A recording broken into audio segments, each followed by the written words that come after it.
तो मैं बता दूं, जब मैं मंत्री था तब भी बतौर मंत्री विधानसभा में मैंने इन मुद्दों को उठाया जो मैं आपको बताने वाला हूँ। और मंत्री से रिजाइन करने के बाद भी एक विधायक के तौर पर भी मैंने अपनी ही सरकार से इन सारे सवालों को विधानसभा के अंदर रखा। हमने ये योजना बनाई थी कि लोग सीवर में मर जाते हैं। हम एक तरफ मंगलयान भेज रहे हैं, चंद्रयान भेज रहे हैं, लेकिन लोग इंसान के मन में उतर रहा है, अपनी जान गंवा रहा है। उसको हमने रोक लगाई और 200 मशीनें हम लेकर आए। सीवर में उतरने पे पूरा बैन लगाया।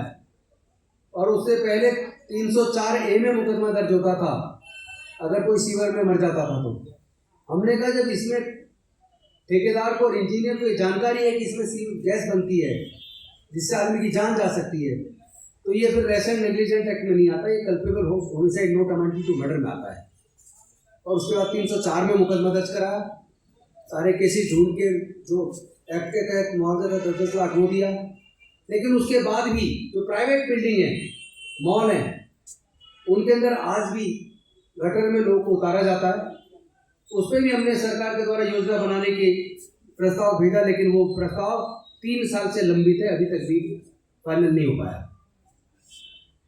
और दुख की बात तो यह है कि जिन लोगों को एंटरप्रेन्योर बनाया वो उसी समाज से थे जो इस काम को किया करते थे। आज उनकी 6-6, 7-7 महीने उनकी किस्त रुक जाती है, उनकी तनख्वाह पैसा नहीं मिलता और उनकी किस्त नहीं जा पाती, उनको बड़ी दिक्कतों का सामना करना पड़ा।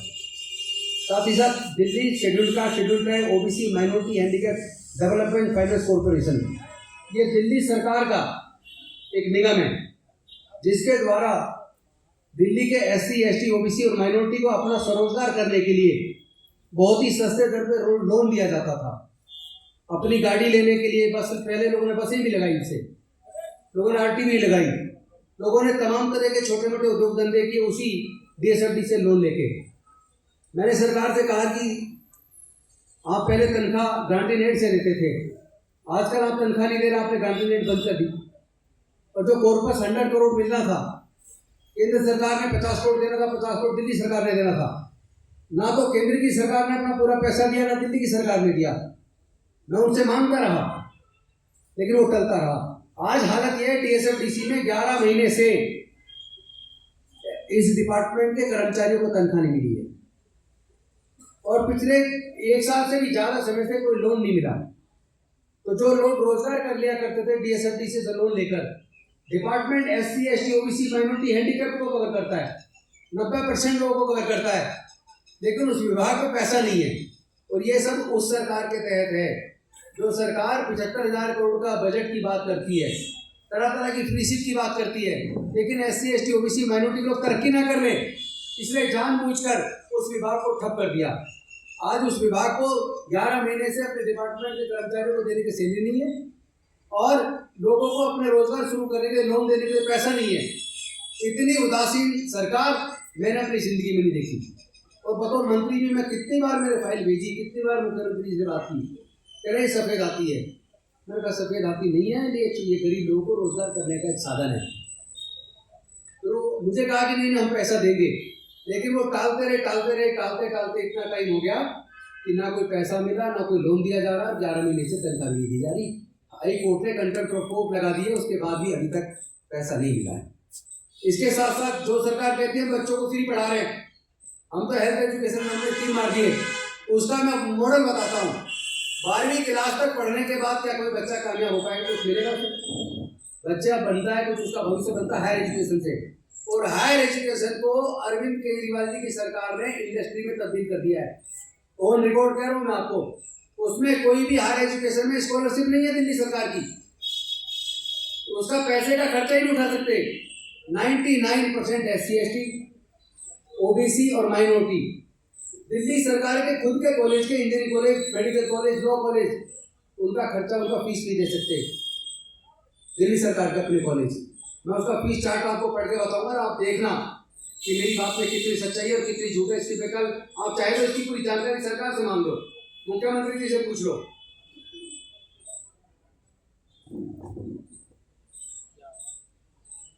साथियों, दिल्ली सरकार का दिल्ली टेक्नोलॉजिकल यूनिवर्सिटी है सावा डेरी में, इंजीनियरिंग कॉलेज है, उसमें 1 साल की फीस बीटेक की 2,40,000 है, सॉरी 2,36,700 बीटेक की 1 साल की 2,36,700, 4 साल का कोर्स है। इसमें किताबों का खर्चा शामिल नहीं है, हॉस्टल का खर्चा शामिल नहीं है, खाने का खर्चा शामिल नहीं है, ट्रांसपोर्ट शामिल नहीं है। उसको शामिल कर लो तो 1 साल के लिए कम से कम चाहिए 3.5 लाख। तो 4 साल का कोर्स करने के लिए 14 से 15 लाख रुपया चाहिए। क्या SC ST OBC और माइनॉरिटी के 99% लोग और जनरल कैटेगरी के भी क्या 75% लोग ये 14-15 लाख का खर्चा उठा सकते हैं क्या? तो जो अरविंद जी कह रहे हैं हम शिक्षा मुफ्त दे रहे हैं, वो इस मेरे ही सवाल का जवाब दें, ये मुफ्त शिक्षा कैसी है? आपने हायर एजुकेशन को इंडस्ट्री बना दिया। तो ये तो मैंने अभी फी शेड्यूल आपको DTU का बताया, दिल्ली टेक्नोलॉजिकल यूनिवर्सिटी। दूसरी Netaji Subhash university of technology, वहां से बीटेक का कोर्स 1 साल का 2,40,000 और बैचलर ऑफ आर्किटेक्चर का 2,51,000, 1 साल का 4 साल की डिग्री है। इसमें भी हॉस्टल का, किताबों का, ट्रांसपोर्ट का बाकी कोई खर्चा शामिल नहीं है। अब आ जाइए ट्रिपल आईटी दिल्ली, 4,50,000 रुपया 1 साल की फीस है, पर सेमेस्टर 2,25,000। अब मैं पूछना चाहता हूं, ये 4.5 लाख तो केवल फीस है, इसके बाद हॉस्टल का खर्चा, खाने का खर्चा, किताबों का, ट्रांसपोर्ट का बाकी खर्चे जोड़ ले तो कम से कम 6 लाख 1 साल का, 4 साल की डिग्री, 24 लाख रुपया चाहिए। क्या 24 लाख का खर्चा बच्चे का एक इंजीनियरिंग कराने का ट्रिपल आईटी दिल्ली से, क्या कोई परिवार, सामान्य परिवार, SC ST OBC माइनॉरिटी तो छोड़ो, जनरल कैटेगरी का भी क्या 75% बच्चा ये खर्चा उठा सकता है क्या? इसके बाद SEU 1,91,300 रुपए।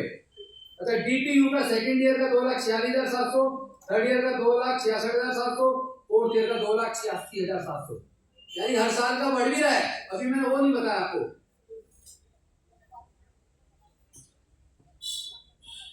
NSUT second year 2,50,000, third year 2,70,000, fourth year 2,90,000। इसके बाद हॉस्टल का खर्चा, खाने का खर्चा, किताबों का खर्चा, ट्रांसपोर्ट का खर्चा, इस खर्चे को भी जोड़ लो। इसी तरह triple IT Delhi second year 4,75,000, third year 5 lakh, fourth year 5,30,000। मैं दिल्ली के माननीय मुख्यमंत्री अरविंद केजरीवाल जी से पूछना चाहता हूँ, ये कौन सा आपका शिक्षा का फ्री का मॉडल है जिसमें 5-5 लाख केवल फीस का खर्चा 1 साल का है? आप 12वीं तक पढ़ाने की, सीधा कहो ना मैं केवल 12वीं तक पढ़ा सकता हूँ, उसके बाद का पढ़ाने का खर्चा मैं नहीं उठा सकता। एक और जानकारी आपके माध्यम से मैं चाहता हूँ पूरे दिल्ली के लोगों को और पूरे देश के लोगों को पता लगना चाहिए किस तरह बिल्कुल बनाया जा रहा है। चारों तरफ एजुकेशन मॉडल की बात कर रहे हैं, कह रहे हैं विदेश से लोग दिल्ली का एजुकेशन मॉडल देखना रहे। दिल्ली के मुख्यमंत्री ने अभी इनको यूनिवर्सिटी बनाने के बाद का अपना खर्चा खुद उठाओ, यानी अब इन यूनिवर्सिटी को, ये यूनिवर्सिटी मजबूर है फीस बढ़ाने के लिए, क्योंकि इन्हें अपने को चलाने का पूरा खर्चा खुद उठाना। दिल्ली की सरकार उनको ग्रांटी रेट देने की तैयार नहीं है, तो फिर दिल्ली की सरकार का पैसा कहाँ जाएगा? फिर क्यों ढोंग कर रहे हो? इसका मतलब आप दिल्ली के बच्चों को पढ़ाना नहीं चाहते, आप दिल्ली के बच्चों से शिक्षा को छीन रहे हो। आप केवल उन्हें 12वीं तक पढ़ाकर उन्हें मजदूर बनाना चाहते हो। आपने ठेकेदारी प्रथा खत्म करने का आपने गारंटी ली थी, आपका अपना खुद का घोषणा पत्र 2013 का देख लीजिए, 2015 का देख लीजिए, 2020 का देख लीजिए। इनके अपने खुद के घोषणा पत्र में है, हम आउटसोर्स खत्म करेंगे, ठेकेदारी प्रथा खत्म करेंगे, और ये जितना शोषण ठेकेदारों को थ्रू हो रहा है इसको खत्म करेंगे। जो लोग कॉन्ट्रैक्ट पे काम कर रहे हैं या गेस्ट टीचर काम कर रहे हैं या दूसरे विभागों में कॉन्ट्रैक्ट पे काम कर रहे हैं, उनको पक्का करेंगे। मैं पूछना चाहता हूँ दिल्ली के माननीय मुख्यमंत्री जी से, अरविंद केजरीवाल जी, आप जवाब दीजिए, जो पूर्व मुख्यमंत्री हैं और प्रेजेंट की मुख्यमंत्री, आप इसी की जवाब दें। क्या आपने ठेकेदारी प्रथा खत्म करने के लिए एक भी कदम उठाया? क्या आपने कच्चे कर्मचारी को पक्का करने के लिए एक भी कदम उठाया? अभी मैं एक बात और आपके सामने खुलासा करना चाहता हूँ। अभी पिछले साल 2024 में जनवरी और फरवरी के अंदर सत्र सबसे लंबा चला, लगभग 20 दिन। उस सत्र के दौरान सौरभ भारद्वाज एक मंत्री के तौर पर बोल रहे थे, तो उनके बीच में leader of opposition Ramveer Singh Bidhuri ji खड़े हो गए और उन्होंने कहा कि तुमने तो ठेकेदारी प्रथा खत्म करने की बात की थी, तुमने तो कच्चे कर्मचारी पक्के करने की बात की थी। मैं तुरंत वहां खड़ा हो गया और मैंने कहा हाँ की थी। आधे घंटे का भाषण छत्रसाल स्टेडियम का 15 अगस्त का अरविंद केजरीवाल जी का, अपने 40 मिनट के भाषण में 20 मिनट को उन्होंने कहा था मैं ठेकेदारी प्रथा खत्म करूंगा, कच्चे कर्मचारी पक्का करूंगा, और मैं इस सरकार का हिस्सा रहा हूं। और अभी एमएनएस पार्टी से ये बात मैंने सदन में कही मैं ये बात कह रहा हूँ कि हाँ वो पक्का करना चाहते हैं, वो ठेकेदारी प्रथा खत्म करना चाहते हैं, क्या बीजेपी साथ देगी? रामवीर सिंह ने कहा हाँ हम साथ देंगे। उसके बाद स्पीकर साहब ने कहा गौतम जी आप लिखित में प्रस्ताव लाओ, प्रस्ताव पर चर्चा कराई जाएगी, इसको पास करके एलजी के पास भेजा जाएगा। मैंने लिखित में प्रस्ताव दिया, पहले दिन वो प्रस्ताव नहीं लगने दिया, हमारी अपनी पार्टी ने, अपनी सरकार ने, आम आदमी पार्टी की सरकार ने। अगले दिन वो प्रस्ताव लग गया, कार्यसूची में शामिल हो गया, अब उस पर बहस होनी थी, लेकिन एंड टाइम पर उसको ड्रॉप कर दिया कि आज दूसरा विषय है, इसको कल लेंगे। कल करते करते मैं लगातार टलता रहा, पूरा सत्र चला गया, यहाँ तक कि जब मुझे लगा इसका मतलब ठेकेदारी प्रथा खत्म ना करने की नीयत केवल बीजेपी की नहीं है, आम आदमी पार्टी भी केवल वोट लेती है और मजदूरों का शोषण करती है, उनके जो ठेकेदारी प्रथा को खत्म नहीं करना चाहती, कच्चे कर्मचारी को पक्का नहीं करना चाहती। क्योंकि मैंने कच्चे कर्मचारी को पक्का करने का और ठेकेदारी प्रथा को खत्म करने का, जो टीचर उनको पक्का करने का ये प्रस्ताव बकायदा लिखित में लगाया, वो कार्यसूची में लग गया। लगने के बाद भी अगर वो ड्रॉप हुआ, फिर भी अगर वो पास हुआ 20 दिन तक लगातार सत्र चलने के बाद भी, इसका मतलब ये स्पष्ट है कि माननीय अरविंद केजरीवाल जी की सरकार लोगों को बेवकूफ बना रही है। केवल वो 200 यूनिट बिजली फ्री के नाम पर, क्योंकि 200 यूनिट बिजली फ्री तो आप देख रहे हो, उसके बाद जब 400 यूनिट तक 200 से 450%, लेकिन पीपीएससी चार्ज यानी पावर परचेज एडजस्टमेंट चार्ज इन्होंने इतना बढ़ा दिया कि अब तक सब्सिडी दी है 9,000 के आसपास, लेकिन पावर परचेज एडजस्टमेंट चार्ज के नाम पे लगभग 37,000 वसूल चुकी है। तो ये बेवकूफ बनाने वाला जो तरीका कोई इनसे सीखे, क्योंकि आईआरएस ने तो कैसे इनकम को, एक्सपेंडिचर को कैसे आपको प्रस्तुत करना है, ये वो बेहतर शायद जानते हैं, इसीलिए लोगों को बेवकूफ बना रहे 200 यूनिट फ्री के नाम पर। और दूसरा, अभी चुनाव में जगह जगह जाके कह रहे हैं कि हम पानी के बिल आप चिंता मत करो माफ करेंगे, क्योंकि पूरे जितना रिसेटलमेंट कॉलोनी है, झुग्गी बस्ती है या गाँव है, वहाँ लोगों के 2-2 लाख, 2.5 लाख, 1.5 लाख पानी के बिल आए हुए 2 साल से आए हुए। ये 2 साल से कह रहे हम इसको एडजस्ट करेंगे, और कह रहे फ्री करेंगे, 2 साल में नहीं कर पाए, अब कह रहे चुनाव के बाद करेंगे। लेकिन मैं दावे के साथ कह सकता हूँ ये चुनाव जीतने के लिए इतनी सारी तमाम घोषणाएं करे जा रहे, ये कुछ देने वाले नहीं है। मैं 2 बिल लेकर गया था जब मैं मंत्री बना 19 मई 2017 को, पहले से ही मैंने 2 बिल तैयार कर रखे थे। एक बिल था स्पेशल कंपोनेंट प्लान 1979 को, जो स्पेशल कंपोनेंट प्लान का एसएसटी का पैसा मिलता है, उसको कोई भी अगर डाइवर्ट करेगा अधिकारी तो उसको सजा हो। और दूसरा मैं बिल लेकर गया शेड्यूल कास्ट कमीशन का दिल्ली में गठन हो। तो मुझे अरविंद जी ने कहा कि ये कॉस्मोपॉलिटन सिटी है, इसलिए स्पेशल कंपोनेंट प्लान फंड का तो बिल मैं अलाउ नहीं करूंगा, लेकिन शेड्यूल कास्ट कमीशन का बना लो। मैंने सोचा चलो एक चीज तो कम से कम क्लियर हो रही है, मैंने कहा जी इसको करो, और मैंने सोचा बाद में कन्विंस करके दूसरा भी कोशिश करूंगा, लेकिन मुझे आज दुख के साथ कहना पड़ रहा है कि वो मेरे को बार बार टालते रहे, अगली कैबिनेट में लगेगा, अगली में लगेगा, ये करते करते यहाँ पर हुआ एक दिन लग गया। कैबिनेट की मीटिंग में छक्का आ गया कि आज शेड्यूल कास्ट कमीशन का गठन होने का बिल कैबिनेट में आ गया है, और मैं पूरी तैयारी के साथ गया, एट ए टाइम उसको ड्रॉप कर दिया कि अगली मीटिंग में लगाएंगे। लेकिन वो अगली मीटिंग उसके बाद भी साल तक नहीं आई, और मैं बार बार कह के थक गया। मतलब मन को दुख होता है, पीड़ा होती है। अब ऐसा भी नहीं कोई आदमी एकदम से सीधे लड़ाई छेड़ दे। जब आप वहाँ हैं तो आप सरकार में, चूंकि बाहर बैठे बोलना आसान होता है, एक एनजीओ की तरह बोलना आसान होता है। जब आप सरकार में होते हैं तो सरकार में आपको धीरे धीरे अपने काम को आगे बढ़ाना होता है, और मैंने कई सारे काम को आगे बढ़ाया। लेकिन मुझे दुख है, शेड्यूल कास्ट कमीशन गठन होने के लिए जो कैबिनेट में आना था बिल, वो बिल अरविंद केजरीवाल जी के पास लगभग 3 साल से पड़ा है, लेकिन लग नहीं पाया।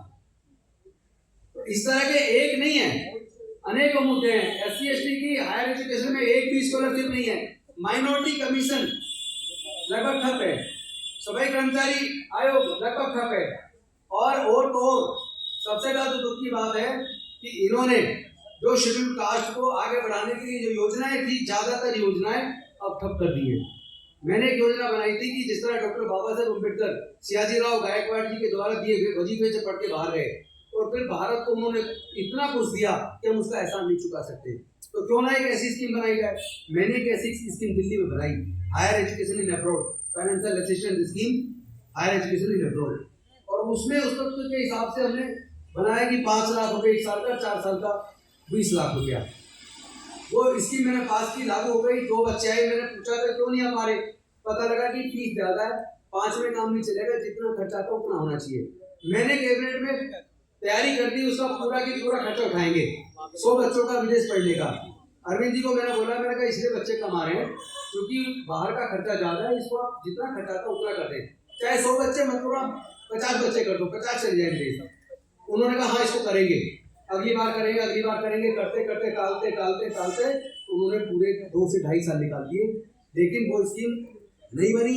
और आज उन्होंने पीछे अभी 1 महीने पहले प्रेस कॉन्फ्रेंस करके कहा कि हम बच्चों को विदेश पढ़ने भेजेंगे, पूरा खर्चा उठाएंगे। अरे भाई आप आज कह रहे हो चुनाव आएगा वोट के लिए, मैं तुम्हें 2 साल से कहूँ तो मेरी बात तो नहीं सुनी, क्या मैं गलत था? या तो मुझे कहो कि गौतम जी गलत थे, या फिर तुम कहो तुम केवल वोट लेने के लिए कर रहे हो, तुम्हारी नियत उनको देने की नहीं थी, या आपको स्वीकार करना पड़ेगा।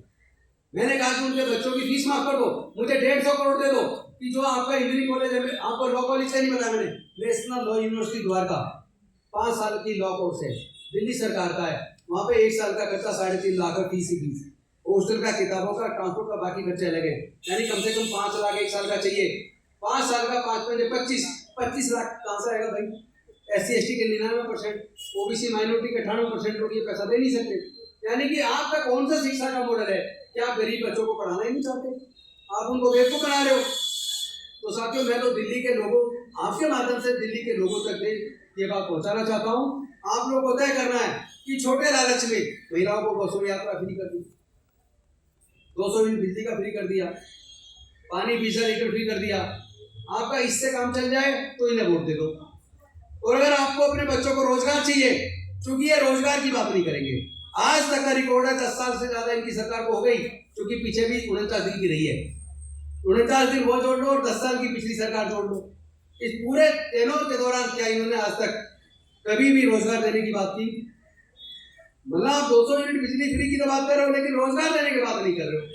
आप 2100 रुपये महिलाओं को भत्ता देने की बात कर रहे हो, लेकिन रोजगार की बात नहीं कर रहे हो। ये तो चलेगा नहीं।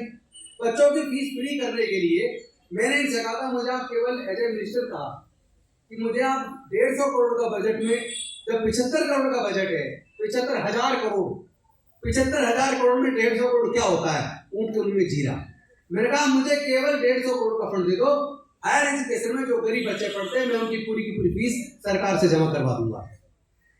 जो बच्चे विदेश पढ़ना चाहते हैं उनको 100 बच्चों को विदेश की पूरी डिग्री का खर्चा उनका विदेश का मैं अपने विभाग से मैं कर दूंगा, मुझे केवल 150 करोड़ दे दो। लेकिन मुझे 150 करोड़ नहीं दिया, इसका मतलब हमारे दलितों को, पिछड़ों को, आदिवासियों को, माइनॉरिटी को वो केवल मजदूर बनाना चाहते हैं, उन्हें मजदूर एनो बनाना चाहते हैं, ताकि ठेकेदार उनका खून चूसता रहे। अगर आपकी मंशा होती तो आपने फूड ट्रक पॉलिसी की बात की थी, आपने क्लाउड किचन की बात की थी, इससे रोजगार के अवसर बढ़ेंगे। क्या हुआ? Result zero. 5 साल हो गए, आपका बजट में भी आपने स्पीच में रख दिया, लेकिन रिजल्ट तो जीरो है, या तो आपने कुछ भी नहीं है। तो साथियों, इस तरीके से SC ST, अच्छा माइनॉरिटी का कोई मिनिस्टर ही नहीं है सरकार के अंदर, माइनॉरिटी मिनिस्ट्री है ही, माइनॉरिटी डिपार्टमेंट एक DM को दे रखा है। तो माइनॉरिटी के लिए कोई स्कीम भी नहीं है। एक भी दिल्ली सरकार बता दे माइनॉरिटी के लिए एक भी स्कीम हो, एक स्कीम नहीं है इनके पास। SC ST OBC को का जो स्कॉलरशिप है, वो छोटी सी स्कॉलरशिप, बहुत ज्यादा पैसा भी नहीं है, उसमें इनकम क्राइटेरिया 2.5 लाख और EWS का क्राइटेरिया 8 लाख। मैंने कहा इसका भी 8 लाख कर दो, उससे भी कोई जवाब नहीं है। हाँ करेंगे, यानी आप टालते जा रहे हो। तो इतना बड़ा तानाशाह दिल्ली के अंदर मुझे लगता कोई और नहीं है जितने माननीय अरविंद केजरीवाल जी है। उनकी नीयत ना ठेकेदारी प्रथा खत्म करने की है, उनकी नीयत DSF DC को दोबारा जिंदा करके लोगों को स्वरोजगार मिले, लोगों को सस्ते दर पे लोन मिले, SC ST को अपने रोजगार करने का साधन मिले। वो ऐसा नहीं चाहते, वरना DSF DC को जिंदा करते, उसको फंड देते, केवल 50-100 करोड़ दे देते। तो मैं बता रहा हूँ दिल्ली के अंदर हजारों हजार परिवार, सैकड़ों लोगों को नौकरी देने के लायक बन जाते हैं।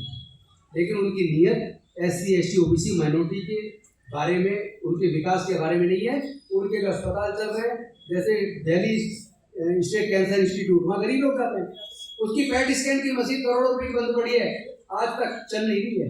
कितनी उनकी लैब बंद पड़ी है, यानी हेल्थ सेक्टर भी डूब गया, एजुकेशन सेक्टर भी डूब गया। एक और बात मजे की, बहुत अच्छा मॉडल है, पूरे देश में चर्चा है, विदेश से लोग देखना है, लेकिन 9th क्लास में 2023-24 में 1,01,331 बच्चे फेल हुए हैं। 2023-24 के सेशन में 1,01,331 बच्चे 9th में फेल है, 51,914 बच्चे 11th में फेल है। 9th में 1,01,331 और 11th में 51,914 बच्चे फेल है। यानी कमजोर बच्चों को 9वीं में 11वीं में फेल कर दो और 10वीं 12वीं का रिजल्ट बहुत अच्छा है। इससे ज्यादा बेवकूफ बनाने वाली सरकार मुझे नहीं लगता कोई और होगी। मुझे शर्म आती है कि मैं ऐसे लोगों के साथ मैंने काम किया जो लोग कह कुछ रहे कर कुछ रहे, कहते थे कि हम तो आम आदमी है, हम राजनीति करना नहीं, राजनीति बदलना है। लेकिन अब पता लगा राजनीति बदलने की बजाय अब प्योर राजनीति कर रहे हैं, केवल छोटे छोटे लालच देके। इसको लालच का मतलब समझो लोग की वोट खरीद रहे हैं, छोटा लालच देके लोग की वोट खरीदे। तो अब लोगों को तय करना है, दिल्ली के लोगों को, कि आपको कैसी सरकार चुननी है। अपनी ये वोट डॉक्टर बाबा साहब अम्बेडकर जी ने बड़ी मुश्किल से दिलाई है। जब इस बात पर चर्चा हो रही थी कि वोट का अधिकार किसको मिलेगा, तो ज्यादातर संविधान सभा के सदस्य वोट का अधिकार केवल इनकम टैक्स पेई को, ग्रेजुएट को, बड़े जमींदार को देना चाहते थे। लेकिन डॉक्टर बाबा साहब अम्बेडकर जी ने बड़ी मुश्किल से उनके पूरे खिलाफ जाके मजबूती के साथ डट के सबको वोट का अधिकार दिला। One vote one man one vote one value. अब ये वोट ही आपके पास, इसे भी छोटे छोटे लालच में आप ऐसे गंवा दोगे तो आपके बच्चों के ना तो रोजगार के साधन होंगे, ना आपके बच्चों को हायर एजुकेशन की कोई व्यवस्था होगी। इसी तरह आपकी वोट का डाका डाला जाएगा, इसी तरह आपको बेवकूफ बनाया जाएगा। इसलिए ये बात हमारे केवल इस चैनल पर बोलने से नहीं होगी, और ये हमारी नियत है कि लोग सोच समझ कर वोट दें। मनुवादियों को, देशद्रोहियों को और देश के संविधान के खिलाफ काम करने वालों को वोट नहीं देना चाहिए। लेकिन आपका सहयोग चाहिए ताकि ये बात दिल्ली के देहात के कोने कोने तक जाए, ताकि लोगों को समझ आए कि उनके साथ क्या धोखा हो रहा है। बहुत बहुत धन्यवाद।